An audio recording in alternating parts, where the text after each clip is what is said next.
Tyrant by Paul Asaran. Read by Goombasa. There was a knock on the throne room doors. Twilight turned from her vigil at the window. "Enter!" The doors opened just enough to permit a lone unicorn guard. His face was covered in blood, and he favored one of his hind legs. He carried something in a lone hoof. I was told to deliver this, your majesty." Twilight's chest constricted, for she knew this could only mean one thing. She stepped forward with a heavy heart and, with her magic, lifted the object from the guard's hoof. It was an orange feather. She fell to her haunches, a small cry escaping her throat. Tears swelled in her eyes as she took the feather and held it close to her chest. "That fool! I told him not to go out there." The guard removed his helmet and bowed his head. "I'm sorry, Princess. We tried to protect him." Twilight made no attempt to wipe the tears from her cheeks. She looked up at the guard and recognized his terrible condition. "You should go. All the guard should go. I don't want any pony else to die for me." He looked up at her, lips set in a grim frown. "We cannot do that. We must protect the princess." Her broken heart pounding, Twilight raised the feather with her magic and stood tall over the guard. "This is an order from your princess. Withdraw!" The guard stared up at her for some time, his expression unreadable. At last he stood and replaced his helmet. "Forgive me, your majesty, but I must refuse. We will remain outside. Please, reconsider your position." They really weren't going to budge, were they? Twilight turned away and held a leg over her eyes, struggling to hold back a sob. No, I will not run from this, nor will I fight my own citizens." A deep silence filled the air, punctuated by the distant sounds of clashing weapons and magic. Twilight devoted the time fighting to control herself, but she wasn't doing a very good job of it. After 10 years, it was getting hard to hold in the pain. "Princess!" The guard's hoofsteps resounded in the quiet. "We will guard over the throne room. I apologize that we won't be able to hold them back, but we will hold out as long as we can." The doors closed. Twilight was alone in the massive throne room that she never liked to be in. She wanted to sit in that seat. As far as she was concerned, only one pony was supposed to sit there. But that pony was gone, probably forever. Twilight let the feather hover before her eyes, her heart bleeding as she recalled so many happy memories. When all hell broke loose, he was the only one who kept her on her hooves. Now he too was gone. So many friends, so many loved ones, and now even her dear husband. With a shaky sigh, Twilight turned and approached one of the massive stained-glass windows. Before it stood 5 short plinths, each with a bright red pillow on top. Each pillow held a key, keys that had never got to see their proper use. She eyed each one, hovering the feather over their respective pillows as she considered them. It was so difficult. Every time she examined those keys, she found herself on the verge of tears, and her face was already moist. Her legs shook, her vision blurred. At last, Twilight set the feather down upon the key shaped like a lightning bolt. Loyalty. That suited him well, didn't it? She gazed up at the window, choking down a sob and rubbing the moisture from her eyes. They decorated the stained glass in a beautiful display, set in the angelic poses of what she hoped was eternal peace. I'm sorry." She struggled to get the words out, words she'd repeated every day since that terrible battle, but which today felt so terribly true. I couldn't do it. I couldn't maintain harmony without you. I wish I could take it back." Twilight didn't want to watch the smoke rising over the city, to witness the last of her loyalists being cut down by the overwhelming numbers. There was no point. So she walked between the pillars to the single large pillow set in the center of the semicircle and curled up on top of it. She rested her head sideways so she could keep her eyes on the window, on her friends, and tried to drown herself in precious memories. She wanted the warmth of a helping claw, the energy of an unpredictable spell, to smell an apple pie, to hear sweet laughter, to see the glimmer of rare gems, to taste the driving wind, to feel a kind hoof. Yet she would never get any of those things. Never again. She closed her eyes and sobbed. There was nothing else to do. Twilight was roused from her guilt and loss by the sound of fighting. She made no attempt to cover her ears against the noise. This was something Twilight needed to hear. She turned about on her pillow, away from the great window, and lay in wait. Her eyes locked on the doors, and her ears perked as she cast the hearing spell. Every shout, every metallic clash, the crackle of magic, she wanted to be aware of it all. Twilight's heart throbbed with each pained cry. She could hear the captain of the guard attempt to rally his men, and Twilight's breath cut off at the same time as his shocked gasp. Why didn't they leave? Why did they have to be so loyal? There was only one left. She could hear him standing his ground just outside, shouting his patriotic fervor. Twilight bowed her head at the sound of the bang, the doors shaking from the impact. She could hear his body sliding to the floor, his whispered apology. "I'm sorry, too." Her shoulders shook. "I'm so sorry." She let the magic fade and closed her eyes. No attempt was made to create a barrier against the attackers, no spell of invisibility or prepared blast of righteous fury. She would face this obscenity. Seconds lingered. Were they preparing themselves? Did they think that now, after 10 years of pacifism, she would at last try to defend herself? Was there no logic at all to their actions? At last, the doors opened. The attackers entered the room in silence, their hoofsteps slow and cautious. She kept her eyes closed and waited. "There! We've finally got you, witch!" The hoofsteps stopped. No attack came. "Open your eyes! I want you to see the face of the ponies that finally beat you!" Twilight remained silent and calm. Good goddess, look at her! A fire burned in her mind for the first time in months. Twilight sucked down a slow, shuddering breath and opened her eyes. There were 6 of them, and her eyes roamed their hardened and battle-ready forms.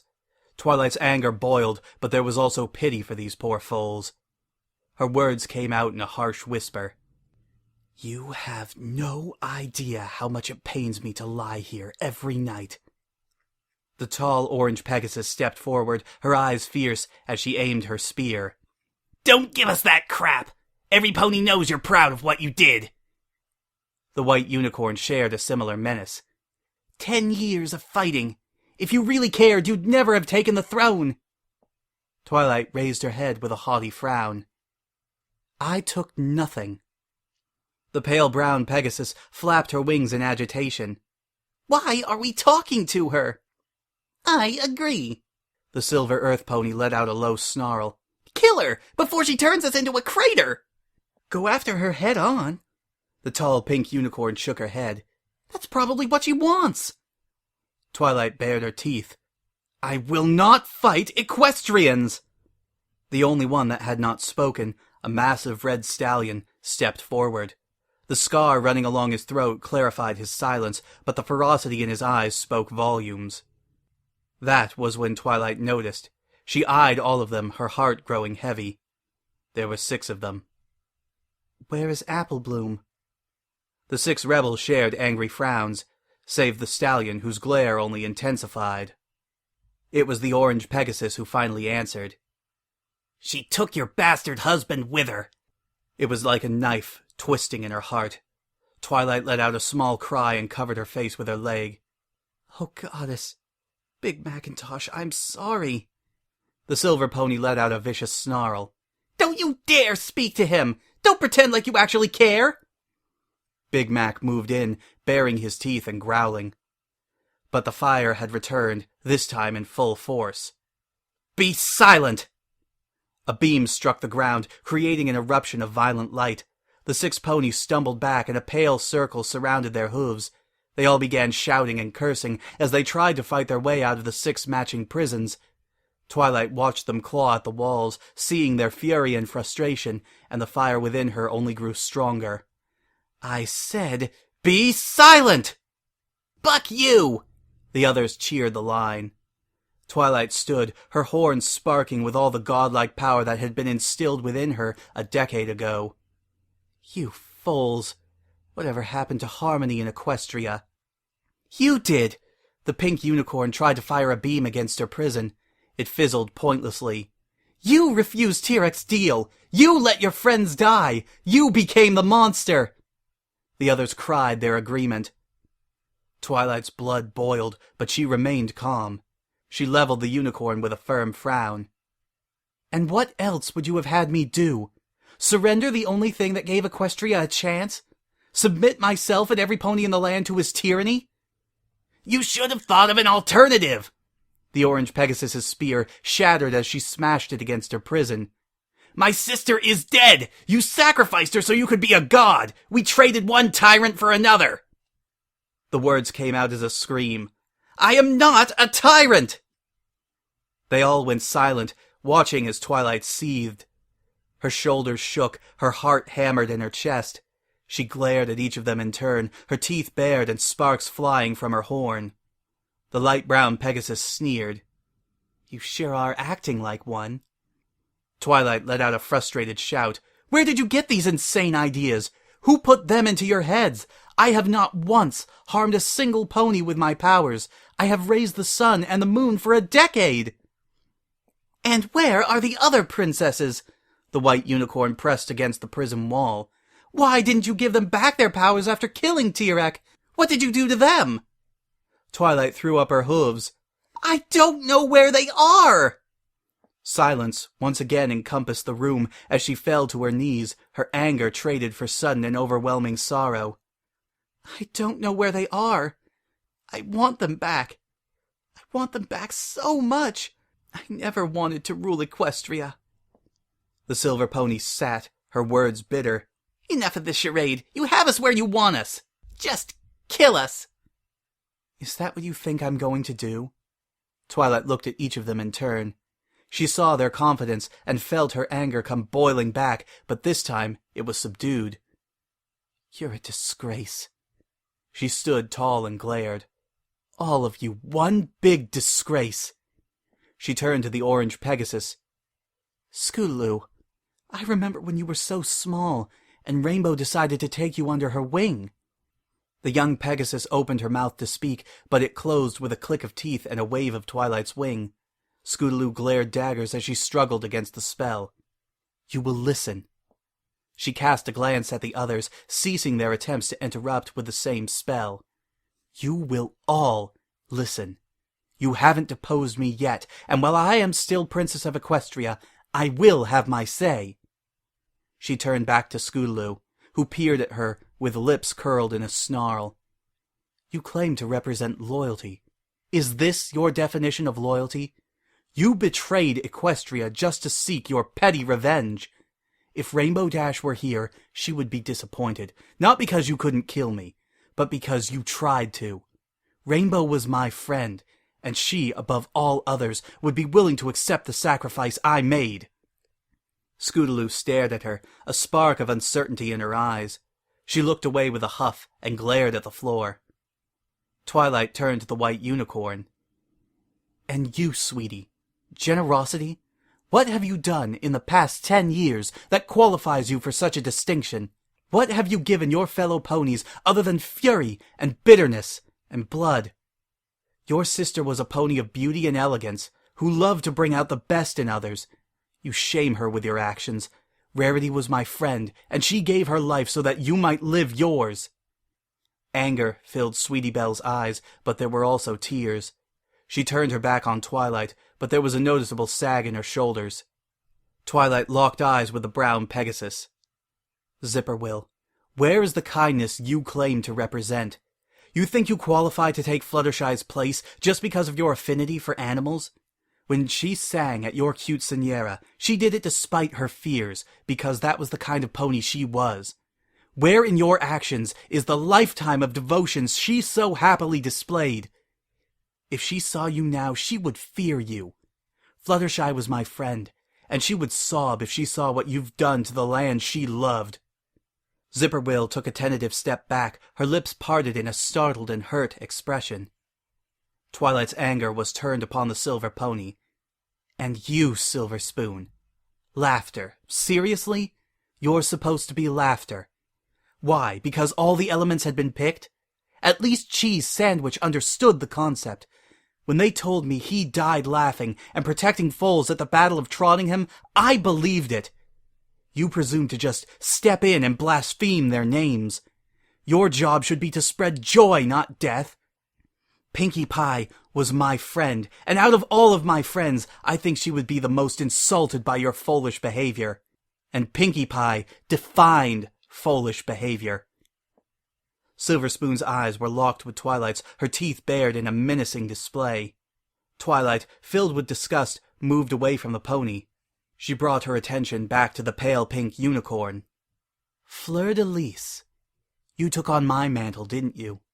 Magic. You sought to be the leader, to guide your ponies against me in a righteous crusade. You insult me. I never condoned war. I only sought peace and harmony. Yet here you are, destroying everything your claimed element stands for. The element of magic is centered around friendship.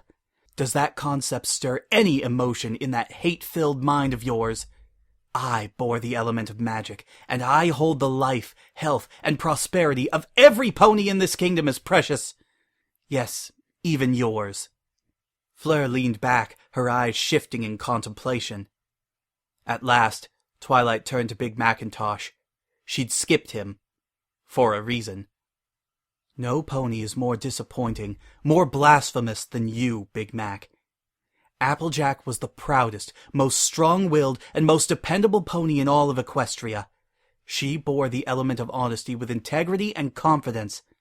You watched her grow from a foal to a mare. You should know better than I do that if she saw you now she would be disgusted. You not only betrayed the good ways of the Apple family, but you dragged your kid's sister into this." Twilight bowed her head and sat, staring at her trembling hooves. "Apple Bloom is dead now. She's dead. She looked up to her sister, and now she's probably getting the lecture of a lifetime. She could have done so much. She was such a good kid." She wiped her eyes free of tears. When she looked up, she saw the pain and loss in Big Mac's eyes, a pain that warmed her heart. "I accept her death as my responsibility," Twilight whispered, "just as I accept those of my dear friends for whom I still weep every night, just as I accept responsibility for the death of every pony who defended or fought against my rule." Twilight stood and walked to Big Mac. She pressed her hoof against the prison wall. With her magic, she brushed his tears away. "I am sorry. You can't comprehend how sorry I am.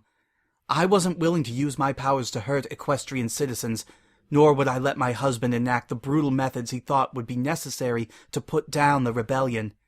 I would not raise my hoof against my own subjects, and as a result, you lost both your sisters. I couldn't fight you, Big Macintosh, because that would mean turning my back on Applejack's sacrifice. Applejack was my friend, and I will not disgrace her memory." Big Mac stared at her for several long seconds, stared as if he'd never seen her before. At last, he choked down a sob and turned away. Twilight walked back to the great stained-glass window, gazing up at the images of her dearly departed friends. Their pristine faces brought tears to her face and sorrow to her heart. Yet there was also pride. "I am not a tyrant. I refuse to defend myself against your anger, righteous or not. Hurting a single pony with the vast power I have been given would dishonor the sacrifice my friends made.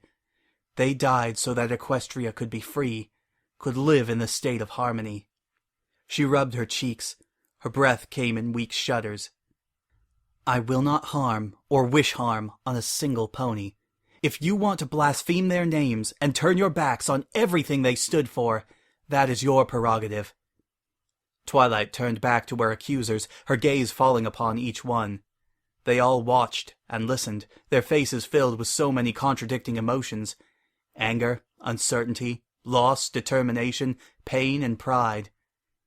I don't know where you got this idea that I was glad to sacrifice the ponies who made me what I am. There is no logical explanation for how you came to the conclusion that I am evil, dictatorial, or corrupt. I am sorry about what happened 10 years ago.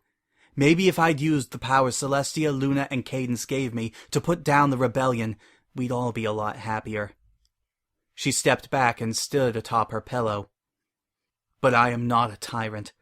I have remained honest to myself, have been loyal to the cause my friends stood for, generous to those who would let me, kind to those who would oppose me, have worked hard to spread joy in an increasingly despondent world. She turned away and lay down, her eyes once more turned upon the images of her friends. I am Princess Twilight Sparkle, and I have lived every day since their deaths, devoted to spreading the magic of friendship. In this I have failed. So, if you really want to punish me—" She released the magic and freed her captives. "Punish me for my failure as the Princess of Friendship." A long silence filled the throne room. Twilight could hear the shuffling, recognizing their newfound uncertainty. She kept her gaze set upon her friends, a distinct calm coming over her. No more anguish, no more anger. There were only two ways this morning would end. She would at last be with her friends, or she would continue her tiresome work. Oh, it was morning. I'm sorry, I almost forgot. Twilight closed her eyes and focused, performing the spell she'd grown accustomed to from 10 years of daily practice. The room shined bright as the first light of the morning passed through the stained-glass window. The brightness rose among the colors gradually, lighting up the serene faces of the martyrs in a brilliant aural procession. Discord and Spike, Rainbow Dash and Fluttershy, Rarity and Pinkie Pie, Applejack. They gazed in sightless peace upon their friend, their folded hooves almost beckoning. Twilight felt moisture on her cheek, the same moisture that came to her every morning and every evening. With pride in her heart, she opened her mouth to speak the line that had become a daily ritual. "Good morning, my friends. Please continue to shine down on Equestria every day. Grant us your blessing and praise, and forgive those too hurt to see the hope you offer. Help them heal, and so they may all know your love." She bowed her head and closed her eyes. There was nothing left to be said. The quiet lingered. Silver Spoon's voice echoed through the air. "So what are we waiting for?" Zipper Will's words came out slowly. I don't know about this, guys." "It's a trick," Fleur hissed. It must be." Sweetie Belle's voice was but a whisper. "She won't defend herself. This isn't how I thought it would go." "She could kill us in an instant," Skooloo reminded them. "We need to do it now." "Big Macintosh," Fleur's voice was firm. "You lost 2 sisters to this abomination. You deserve to do the deed." "Agreed." Silver Spoon's voice was encouraging. "Do it! End her reign!" His heavy hoofsteps approached, slow and unsteady. Twilight made no motion, spoke no words. "Guys," Sweetie's voice was almost pleading. What if we were wrong?" Big Macintosh stopped right behind Twilight. She merely waited. The end.